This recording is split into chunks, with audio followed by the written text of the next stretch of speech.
Welcome to the Writers Center's virtual craft chat series, where we talk with writers a little less about what they wrote and a little bit more about how they wrote it. My name is Zach Powers. I am the artistic director at the Writers Center, and more importantly for this conversation, I am a novelist and fiction writer. So I get the really, really great honor of getting to discuss this amazing book, The Skin and Its Girl, with the author Sarah Cypher, who is here from just down the street, actually. Even though we're here on Zoom, we're actually pretty close geographically. So Sarah, I just want to thank you so much for joining us today and joining the Craft Chat series.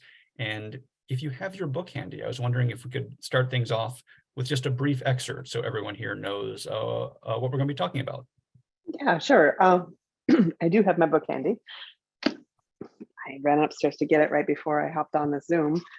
I guess the best place to start is probably just the first page or two.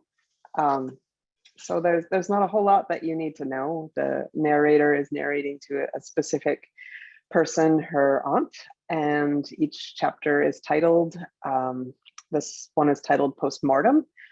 And I guess I should say it starts with a pretty rough birth scene, but things turn out okay. So just be aware of that. PostMortem. Imagine this. In the final hour before dawn, the doctor pulls a baby through an incision under a woman's belly. Everyone is doomed to this first unhousing one way or another. And as he lifts me from the dark warmth of my mother's body and unwraps the cord from around my neck, everyone here begins to work as hard as they can. They work for several minutes until the outcome is obvious. Someone looks at the clock, announces the time. My mother might be to blame. She refused to push, or the doctor, so hard on himself, so ready to take responsibility for real and imagined mistakes. All their medical instruments agree. This is not a beginning, but an ending. When my mother has been taken away, her blood still marks the floor, the room's metal surfaces, and the doctor's gown.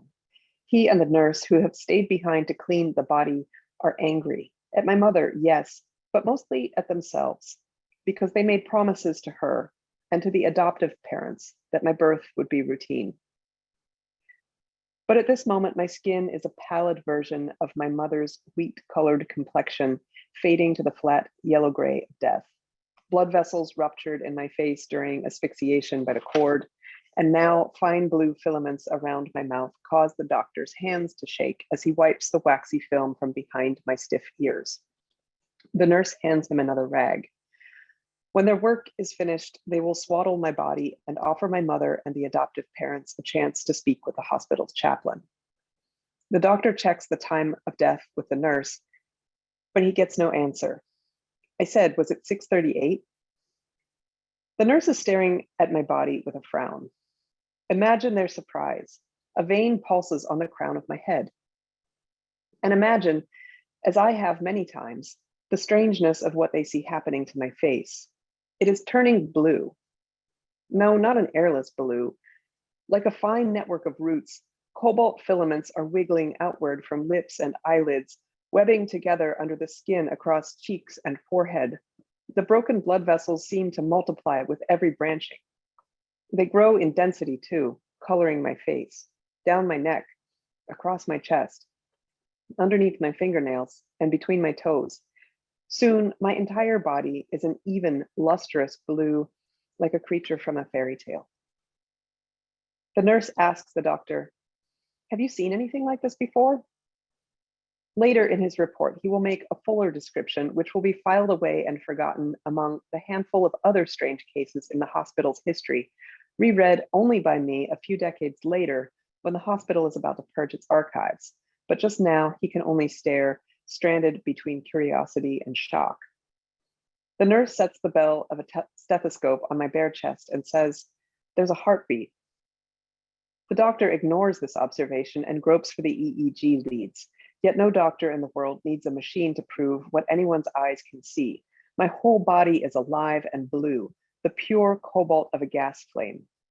The color is most brilliant on my thighs, belly, and cheeks. On a normal baby, the pattern would indicate a healthy flush. My blue eyelids twitch, my blue limbs move, and I sneeze. My birth comes over 2 centuries after our family first exalted the glories of the color blue, Auntie, but you taught me a few rules of interpretation. Everything depends on context. I'll stop there. Thank you so much. That's great. And if that doesn't want to make everyone keep reading, you're all wrong.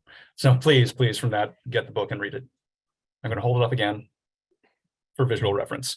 All right, so in your own words, who the heck are you?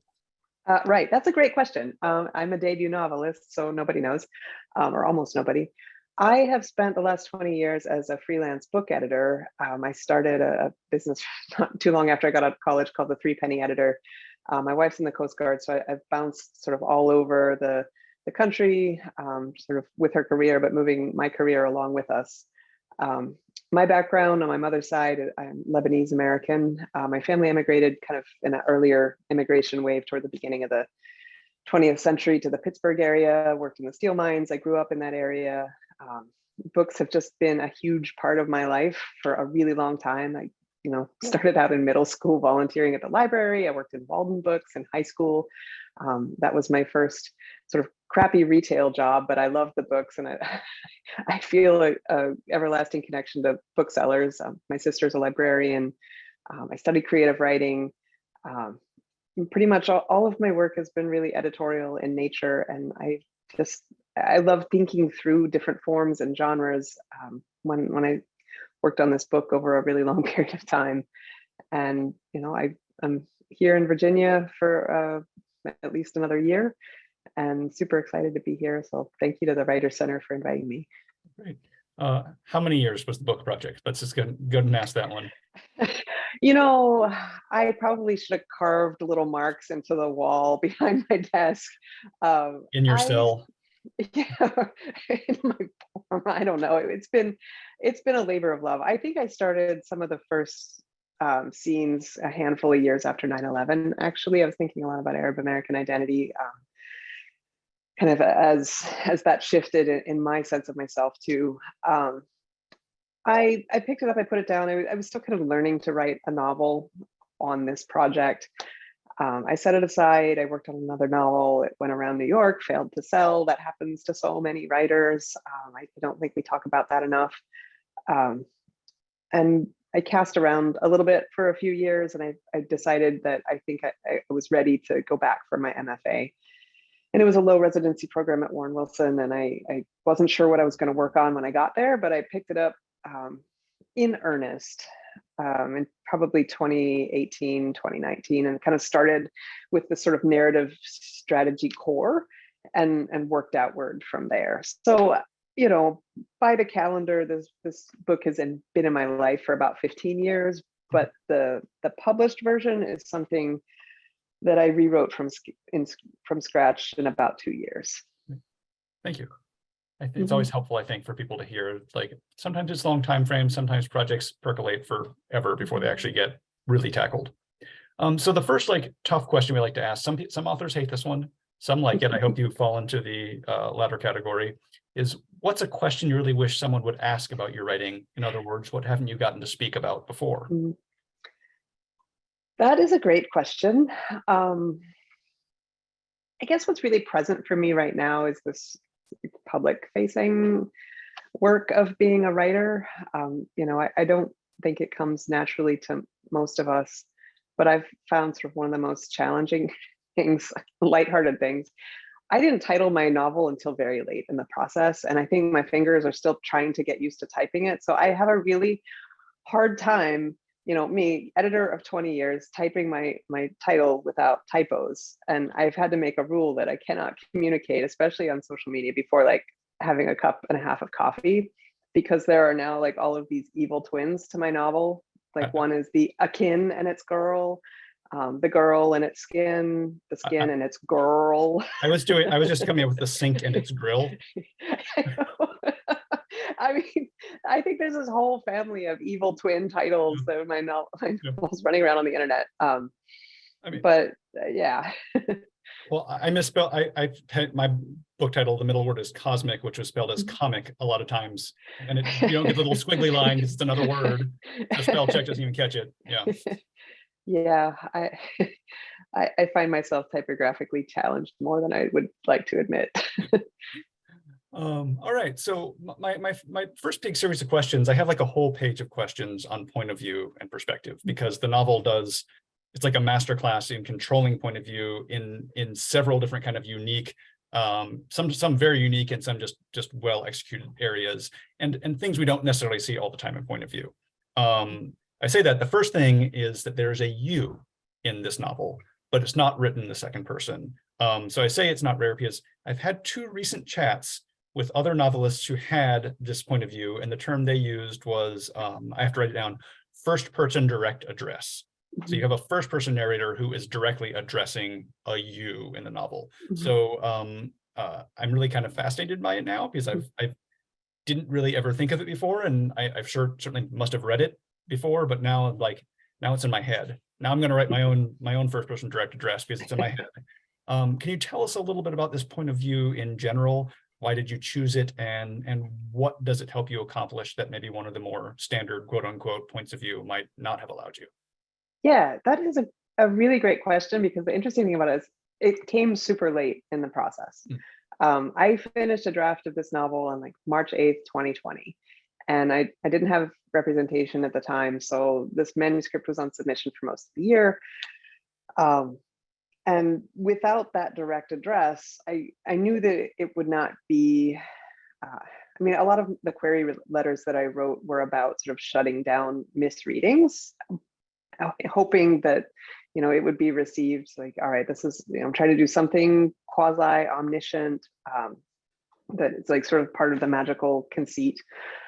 And the rejections that I got, I expected, but I got to this like really low-hearted place with it. Where I'm like, I know why I made this decision, because I want this sort of omniscience mingled with this sort of polyphonic approach too. But it's not reader friendly, and I almost never have middle of the night realizations. But I woke up sort of late in the year, and I thought, when you sit down to talk to someone like we're doing, you can talk about anything, like that there's this grounding link between you and me, and that's a wide open space. But it's something also very simple and very intuitive. And I made this fairly lightweight revision to add that direct address piece. And I sent the revision out to my now agent, and he got it. He got it right away. I mean, we talked a little bit about craft books before we started this chat, but he was reading Matthew Salas's Craft in the Real World at the time, which goes into like a lot of like, there are other ways to write a novel beyond this Western simple narrative arc, that, as Western readers, we often have it in our bones. And I was trying to do something different, and that direct address created the space for it to be received as something intentional.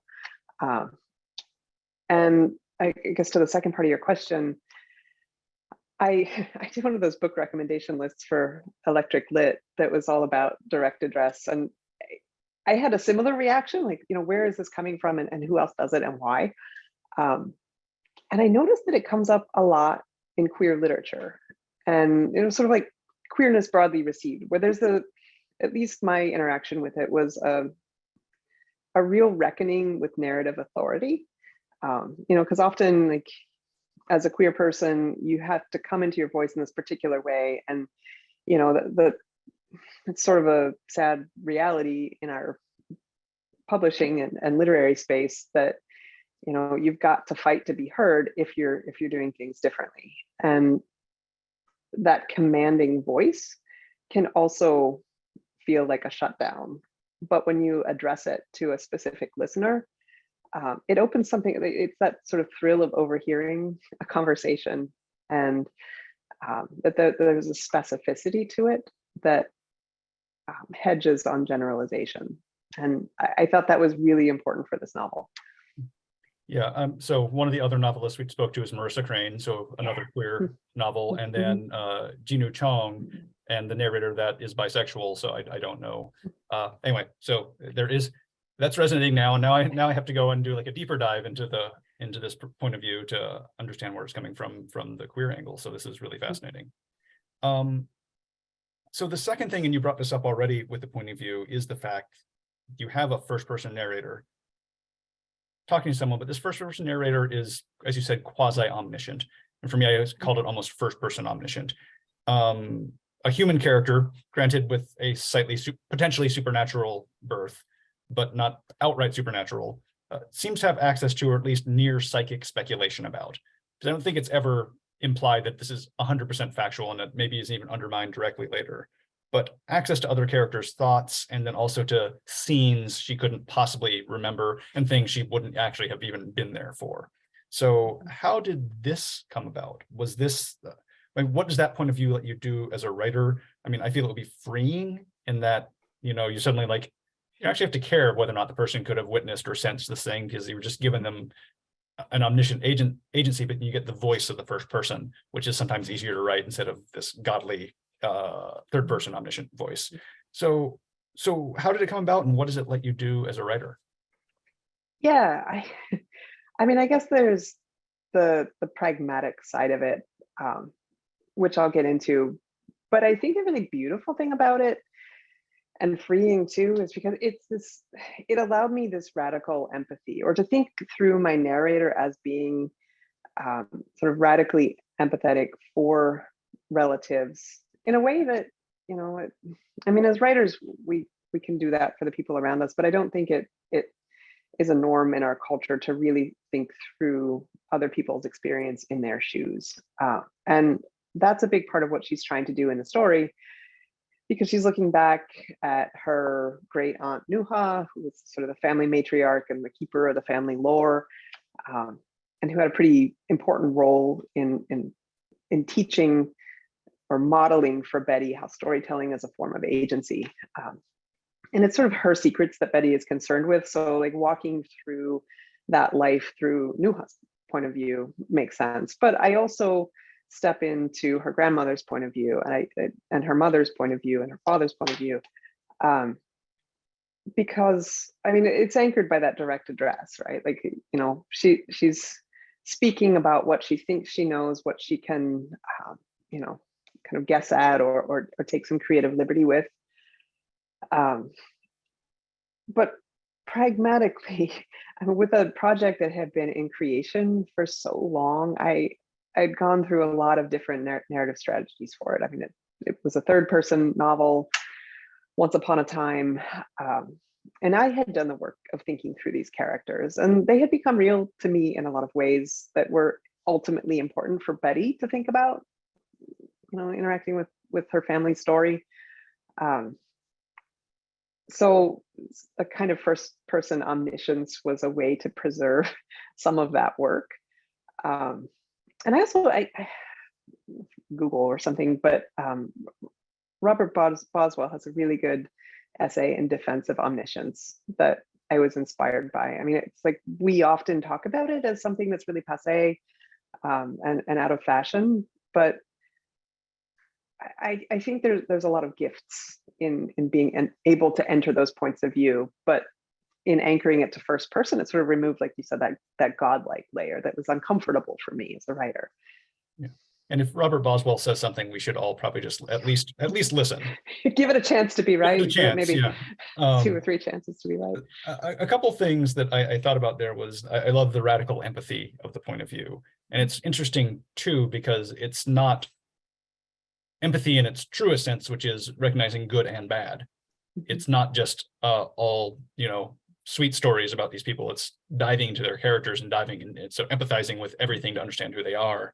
And I think there's an interesting thing too that's going on, which is that process, the things that are sensed, maybe partially imagined by this narrator, are so revealing about her character. So all these stories that she's telling are actually then very revealing about her struggle. And I mean, she's facing a massive life decision. And this is all revealing her thought processes about this life decision, and the things she chooses to remember that are positive, and the things she chooses to remember which are maybe negative about characters. Is anyway, I'm rethinking how I've read the novel now with that lens going on. And I mentioned too, so there's a couple times I noticed it for the first time on page 84, and one shortly after that. The narrator refers to real memory. So there is a moment where the narrator acknowledges that some of what she shares can't possibly be something she knows. But again, it feels like there is something slightly magical about the understanding. It doesn't feel like she doesn't have access. So there's, anyways, that's also, I love this space it exists in, because it's not quite a space that's usual to experience. So how does fact, as opposed to truth, because we have that whole discussion, like fact, like the facts of this world, how does it function within the world of the novel? Is it something that, I mean, do you even care? Do you think certain things are facts, or is it all just part of this tale being told?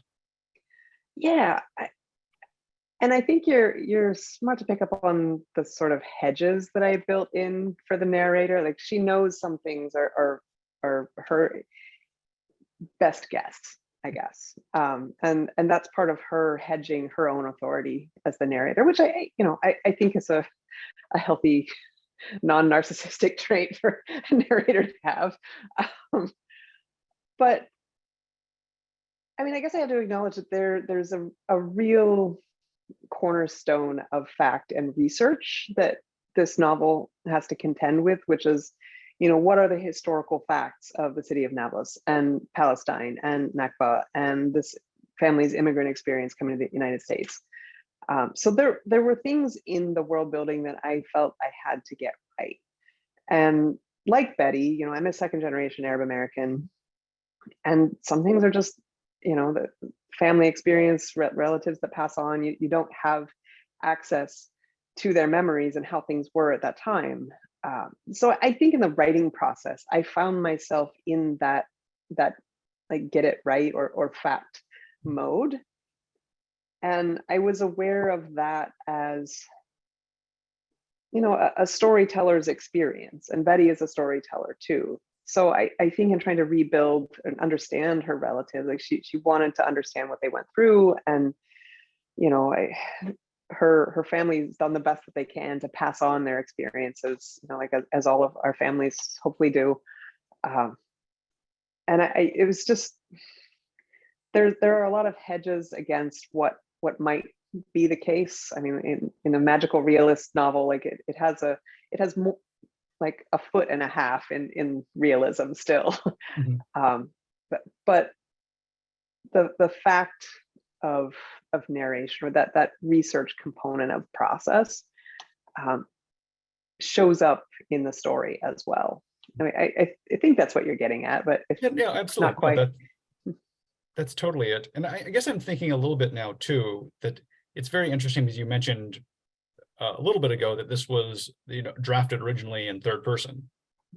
And I mean, I think it's really important to know that, like, sometimes I feel like the switch from third person to first person would be like a giant gulf of a leap for some authors. And like, it's interesting that making that jump actually maybe opened up things in a really interesting way, because you didn't just abandon a previous thing. You had things that had been there and worked, and you found this context in first person to you. Anyway, so I'm really fascinated by how anyway, I'm gonna be thinking about this. I'll be thinking about this novel for a long time, how this perspective is working, because it's really, really fascinating.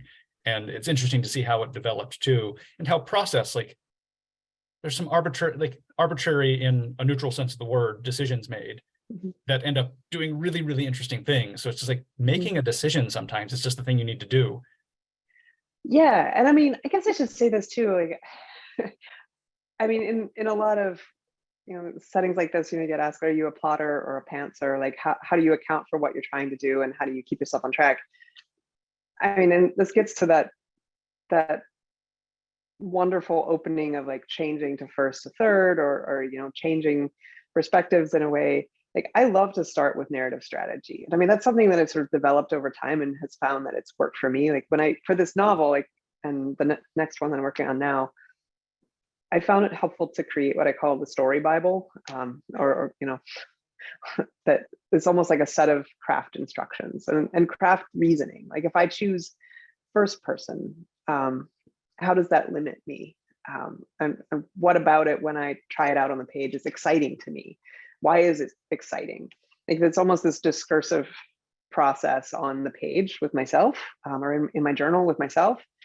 And it became really helpful, like after I sort of dove in and all right, I think I know where I'm going, to kind of refer back to that and say, wait, this thing isn't working. Am I really attached to it? Like, why was it useful? And, you know, it sort of helps me course correct, but without having a super prescriptive plot arc, which just does not work for the story. But I also, I need some kind of headlight. Wandering around in the dark stresses me out, because you can spend so much of your time writing scenes that you absolutely love, and then they never work, or like there's no place for them in the final draft, and that's so sad. The kill your darlings is the saddest advice sometimes, but sometimes true, sometimes. Yeah.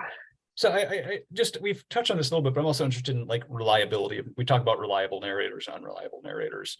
And again, I think we've entered this beautiful space of I don't know narrator. And I love that. I love the fact that, but do you have any thoughts on how your narrator relates to other unreliable narrators? Because this is not this narrator, usually I think unreliable. It's either a narrator that's intentionally trying to be deceptive, either to protect themselves, or they're self-delusional. They don't actually realize what they're revealing by the things they're saying that aren't true. So, but this is not this. In a way, I would have to call this an unreliable narrator, because there's things reported that can't possibly be known. The opening chapter is the reportage of her own birth. Yeah. Obviously, I mean, you are an eyewitness, but you aren't a conscious eyewitness of that moment. So do you have any thoughts on that reliability spectrum, maybe about where this falls in, or how it relates to that kind of concept? Yeah, I mean, it plugs into what we were talking about too, in terms of how can she, like the sort of first person omniscience idea. And I mean, each chapter, for folks who haven't read it yet, that it presents a different kind of storytelling, or you know, Betty's having fun. So like PostMortem is like a medical report, and her thinking back on her birth, she says that she accesses hospital records later on. And like there's a chapter called Burning the Archives that sort of quotes, you know, what she could recover of a cassette recording of a interview that her father had done with someone who had sort of magical characteristics, or knew someone who had magical characteristics as well. Like Story Hour with Interrogating Soldier. And like these aren't you know, they don't lock in exactly what I'm trying to do in each chapter, but they give me an angle, kind of shelf behind me. Carmen Maria Machado is in the Dream House, which is memoir, but wrestling with that idea that there are spaces of things that you can't know. And Betty is willing to make that hedge, and she's kind of, you know, gives the caveats and then wades in anyway. But you know, I'm kind of like seeing a few questions in the chat here, and there's Robin asked, what surprised you in the process of writing this book? And plugs in with the idea of reliability. As I finished writing the manuscript, I realized that there could be a valid reading where she's making it up that she's blue. And I don't like that reading, because it removes something that was really imaginative and fun, and sort of the inspiration for starting this project as it is now.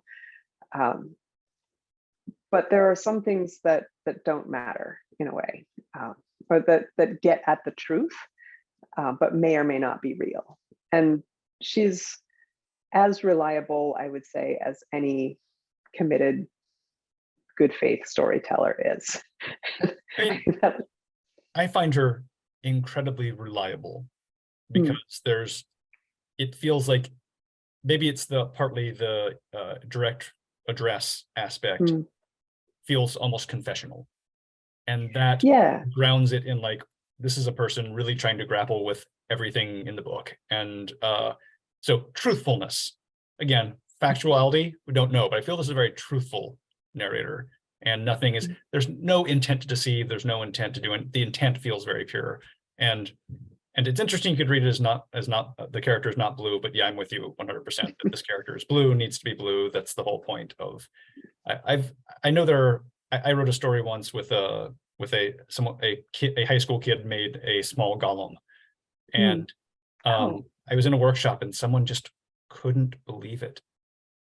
Like that this was not imagined, that it had to be a psychological condition. Someone just was such a realist that they could not handle like that. No, I'm pretty sure it's just there. Yeah, just walking around the halls, it's fine. Workshops. Yeah, exactly. So anyway, I would hate to get in that interpretation of the book, though, that that there's magic here and it's great. Yeah. I have one last point of view question. I said there's one more question in the chat I'll get to after this.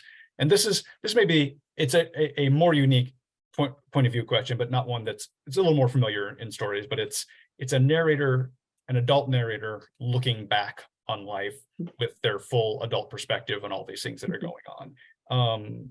Full adult consciousness maybe of what was going on. What does the time distance perspective bring to the novel? Why are we looking back instead of having an in the moment scene slightly more present with, say, her birth or any of the childhood stories in particular? Yeah, sure.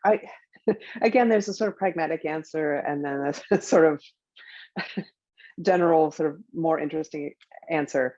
The pragmatic one is that there is just so much retrospection already built in, because she's telling stories of her family going back like over 2 centuries. So in reckoning with that distance, I found in earlier drafts that it was really tough to justify those sort of deep time dives and then return to what we're pretty well acquainted with as a real-time linear scene that's rooted in point of view and kind of a closer narration. And I think retrospection can be overdone if you paint it on too thick. But I found, and this is the pragmatic part of the answer,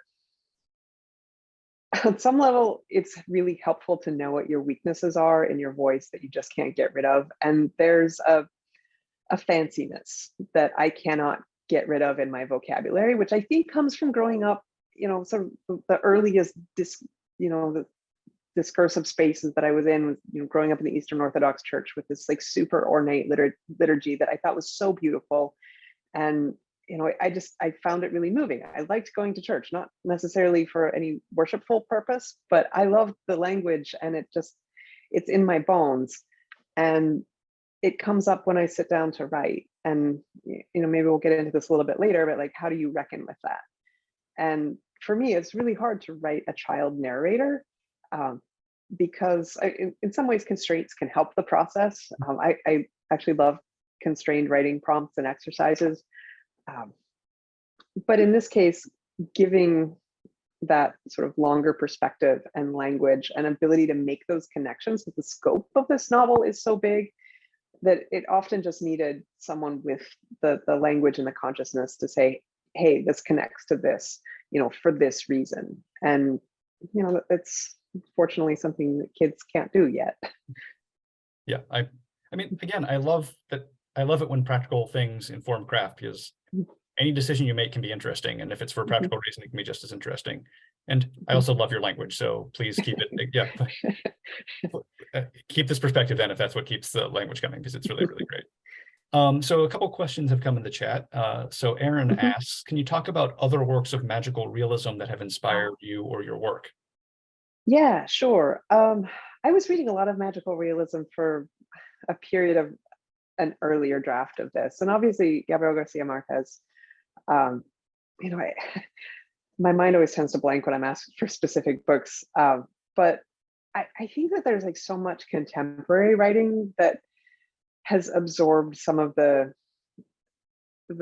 permission that literary conversations like in the early 2000s were just sort of reckoning with, can we let genre into the literary space, which I thought were bogus in a lot of ways. But because of that, I mean, you get writers like Diane Cook and Kelly Link and Helen Oyeyemi that are writing in that tradition and picking up the folklore sound, and obviously Carmen Maria Machado and Her Body and Other Parties too. So I guess I'm mentioning a lot of short fiction. Those conceits are really exciting to me. Oh, and Leslie Neka Arima's What Happens When a Man Falls from the Sky. I love that collection. Well, maybe higher. Anyway, I'm pointing to it myself somewhere. I got to move the chat window. It's way up high. Yeah. It's off camera. It's off camera. Okay, sorry.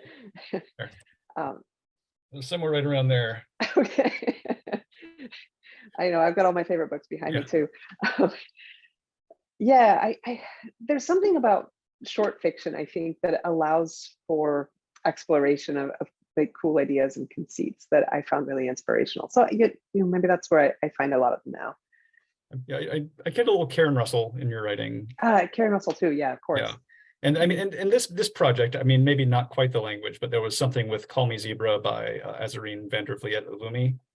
Oh, thank you for mentioning it. It's been on my TBR pile for a really long time. It's not exactly the same. I mean, that like the language there is over the top. I mean, intentionally, this is a narrator like who's, anyway, I won't give anything away, but there's some, I don't know, there was some sort of self-searching aspect in the quest there. So very different book, but something about that resonated when I was reading this one. So, all right. Next question from the chat. Can you talk a bit more about how your MFA experience informed your writing of this book? That's a very interesting question. Yeah, I love that question. So I wouldn't say I was anti-MFA, but I was anti being ready for an MFA. I studied creative writing as an undergrad. So I had already done a lot of the workshop experience. And again, this is the late 90s, early 2000s. I didn't find that there was a lot of engagement with like social and cultural reality at the time. And, it's not really a failing of my professors. we all grow as writers. And I think curricula change over time for the better. So I was reading a lot of genre, and I had a lot of peers who went on to MFA programs, sort of like traditional, like funded MFA programs right out of undergrad. And it just, I wasn't there for a lot of reasons. I mean, there was just a lot going on at the time, 9/11, I was coming out. My reading was in a very different vein, and it didn't feel like a match. And I started my editing business, and for a long time, the focus was just like, can I pay my bills? I'm one of the few people in my family that went to college, and there was just like a real economic consideration to, how I spent my time. And I didn't have a lot of people in my life who had gone through that process, but by the time I felt like I couldn't teach myself anything else. And I wasn't sure if I not because I knew everything, but just because I had sort of run up against the boundaries of what I was able to do. And like having a novel fail to sell, it's a reality check. And, my wife being in the Coast Guard sort of prevented a traditional, residency program. And right away, folks in my group said, or my peer group said, Warren Wilson would be great. So, it really depends on the program. But my MFA experience at Warren Wilson, like the program is designed to do, is really self-guided. Like you pick what you want to explore. So I picked, for my critical essay, literary magical realism, and then sort of my final thesis process when I finally got into writing a new draft of this book was on queer literature, and sort of like what are some aesthetic conventions in queer literature, and like how can I use that in The Skin and Its Girl.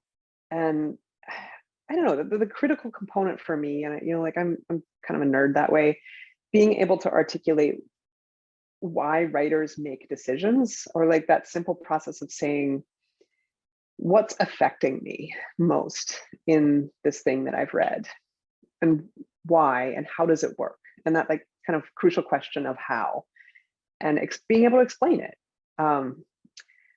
I think gave me a confidence to tell an unconventional narrative, or just kind of double down on it and say, like, I've tried to write this novel so many times as a single narrative arc.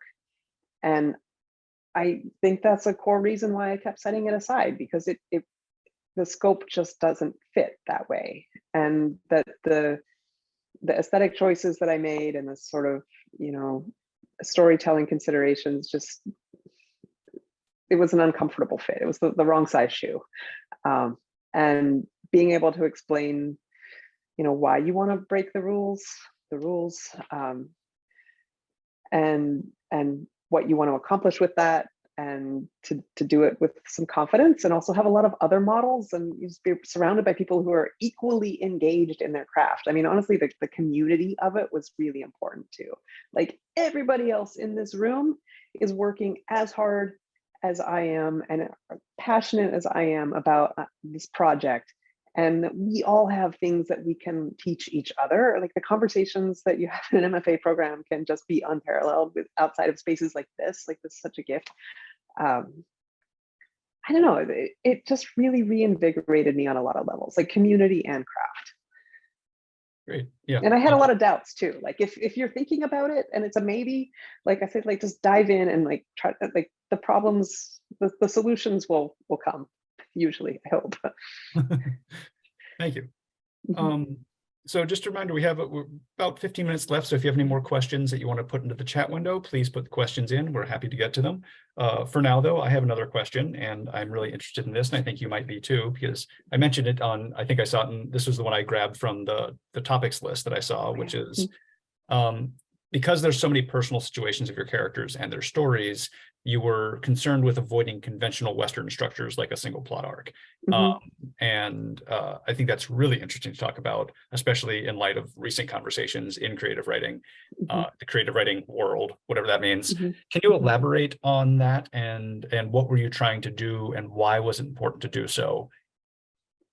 Yeah, I mean, at the center of the conventional Western plot arc, and I mean, there's a lot of good writing that is, you know, that grows out of that isn't problematic, but there's this idea that you have a protagonist who has the power to change something, and you know, a lot of the thinking originally that I had done with this project in that vein was, all right, so you've got a character who is well chosen to this dramatic situation, and external things happen that evince meaningful development from that character. And I think there's a lot of good, we talked a little bit about craft books, like Lejos Egri's The Art of Dramatic Writing, which is for playwrights, like, has a lot of good information about like the theme of a work paired with the right character and escalation. And, you know, I was really too dogged about trying to solve that,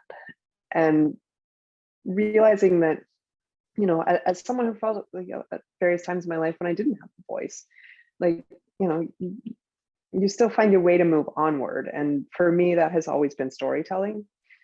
And that's sort of one of the big themes of this book, is that storytelling, like having a voice, is a form of agency. And, you know, you have this auntie character, Nuha, who is, you know, creates a lot of friction in the family, but for good reasons.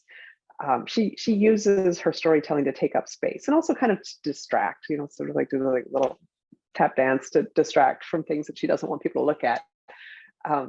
But that kind of voice, and that act of storytelling and finding words for things was really important. And I think it gave me a lot of freedom to say, hey, if I can convince the reader that this is important, and this is what you should be paying attention to in this, you know, this narrative, the expectation for that traditional plot sort of recedes. And, you know, hopefully the right readers find it and see that that's what I was trying to do. Yeah. So, I mean, for me, when I'm reading a book, I don't think plot. Sometimes the plot makes itself apparent, but I'm always concerned with forward motion, because I mean, I think forward motion is interest for me, more or less. So if it doesn't have forward motion, I'm not going to keep reading. And this was, I mean, incredibly good forward motion. Like, I never felt like, and I think it's partly the storytelling aspect. So there's always, and maybe the first person direct address, there's always a sense of a storytelling aspect. So you feel very personal, almost face to face with being told. But then how do you see things moving forward? I think in my question I wrote plot lines, but maybe that's not the right term to use in a place where you're trying to avoid usual plot lines. But how do you see the filaments of story, which is probably just a synonym for plot lines, moving forward? How do you see that forward progress occurring if it's not in this usual cannonball shape of rising action? Yeah. You know, and I also see a question in the chat about Arab American writers. I'm really interested in the kind of attention that you can invoke when you I think most Western readers are familiar with Thousand and One Nights, but there's a sort of larger tradition of these, like an almost Arabesque style, where there's a pattern inside a pattern inside a pattern, and in this case, there's a story inside a story inside a story. The kind of attention that you can invoke when you start something and say, okay, actually, hey, wait a second, that reminds me of this other thing, and then start on the other thing that is sort of informing where you started, but that has an almost complete shape that then comes out like this sort of nesting stories. And I think, so there's a gay Lebanese American writer, Rabbi Alameddine. If people aren't familiar, I'll just put this in the chat. His work, I love his humor and also kind of his ethical seriousness as well. The Hakawati is a one that uses that style. And also I really, really loved his latest one, The Wrong End of the Telescope. Oh, okay, yes. But he's got this wonderful wry humor that I really connect with. But other writers too. So Isabella Hamad has a new novel called Enter Ghost that I reviewed for the Washington Post. And it does something really interesting with the play format, because it's about the staging of Hamlet in contemporary West Bank. And she dips into this dramatic play sort of script format that's pretty cool. Hala Elyan, just her character writing is fantastic. And I mentioned Isabella Hamad. Anyway, I think there's a logic that any novel wants to have, and staying open to listening for it can, sometimes it comes out as a sort of traditional narrative arc because that's what it wants to be, but not every idea does.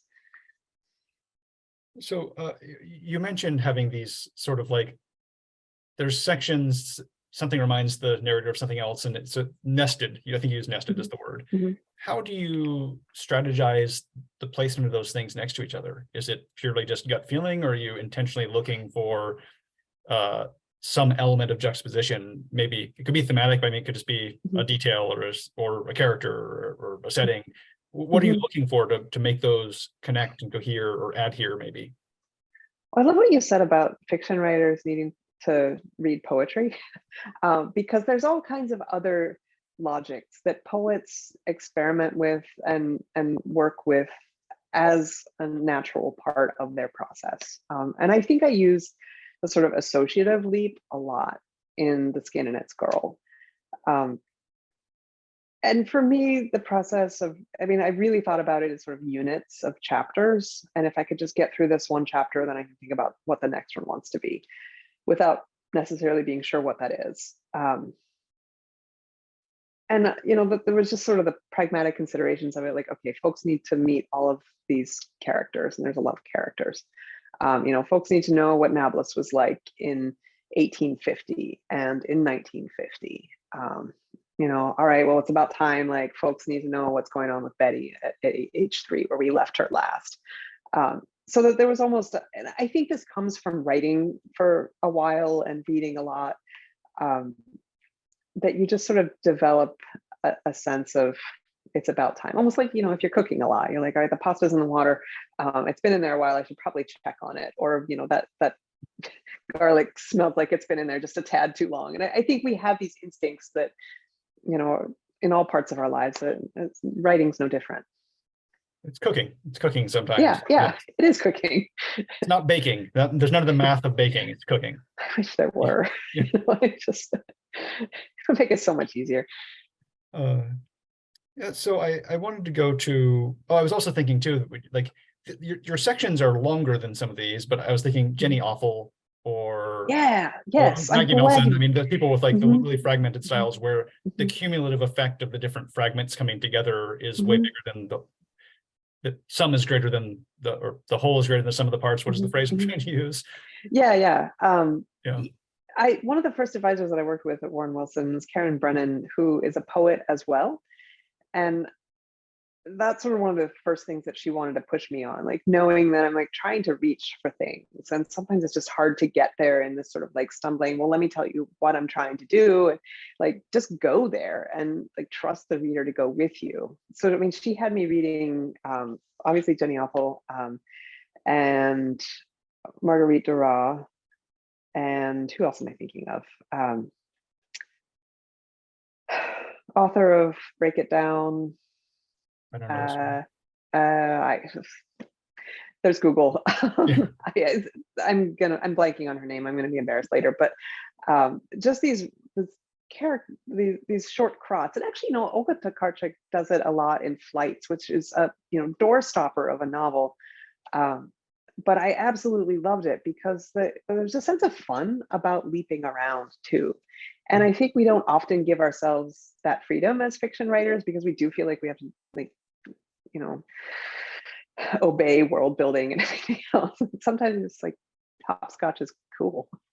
We made up some arbitrary rules for ourselves as fiction writers, and we get too mired within them sometimes. So the last thing I just want to cover, I think, is just sort of tone, voice, language, etc. Because I mentioned that I think there's just really, really great language in here. I mentioned Karen Russell because Karen Russell is one of my favorite writers on a sentence level. So I really love the way that the language works here. The narrator excels at saying things in interesting and original ways. So how much of this narrator's voice, so we know more about the drafts, like how much of this voice existed, say, in this original third person omniscient draft versus how much was then refined as it became first person direct address, pseudo omniscient? Where did that come from? I mean, I think that's just sort of a continuation of having fun. It was not in the early drafts, except for the character of Aunt Nuha. She bullied her way into the middle of this she's project. So good, by the way. I meant to say that she's such an amazing character and so obviously doing what she's doing, but so charming, even as she's bulldozing everything. Anyway,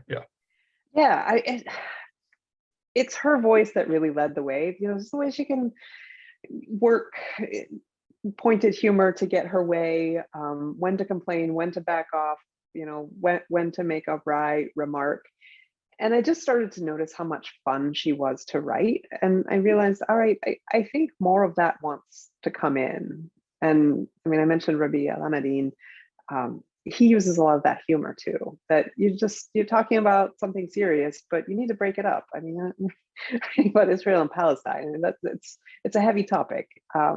And I just like we were talking about cooking, like every recipe needs balance, and the humor of it and the kind of courage that Betty uses in her narration at times, mixed with that sort of more serious tone, which I think was just way too heavy when I was initially trying to write this story. Just loosening up really helped this novel be what it wanted to be. Yeah, I bring up in many craft chats the difference between seriousness and respectfulness. And seriousness is a little more of contrived isn't quite the right word, but respectful. You can be respectful of a subject and still crack a joke. But seriousness is sort of like fake respectfulness for me. And respectfulness is like just sincerity and paying attention to the subject and giving it the time it's worth. And you can do that while cracking a joke or playing with language or having fun, more or less, not always fun when something's really tragic, but yeah.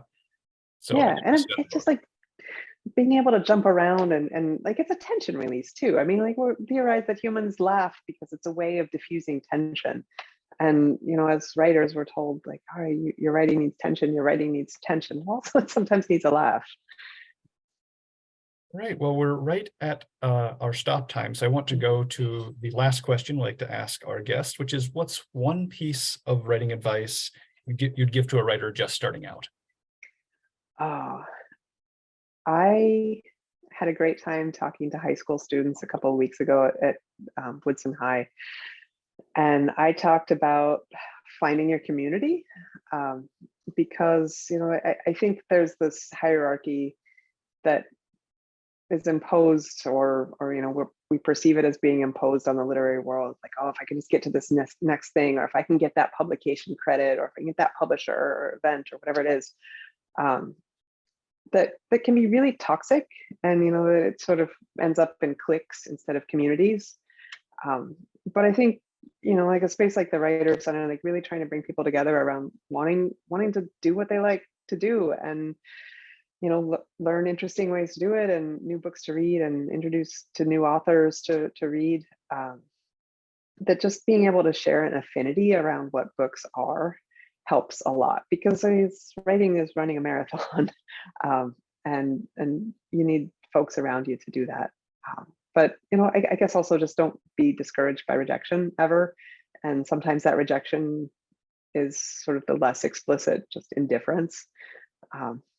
And workshops are important, but that's also a good place to realize that not every reader is for your work, and that doesn't really mean that your work is not working on some fundamental level, but that there are so many writers and kinds of writing that there's room for us all.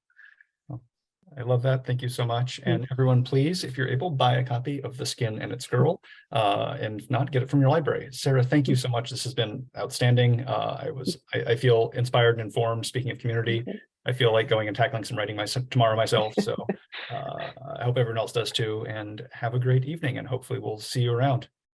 Well, thank you so much, Zach. I hope our paths cross in person sooner rather than later. Awesome. Thank you, everyone. Have a good evening. Thank you. Bye-bye.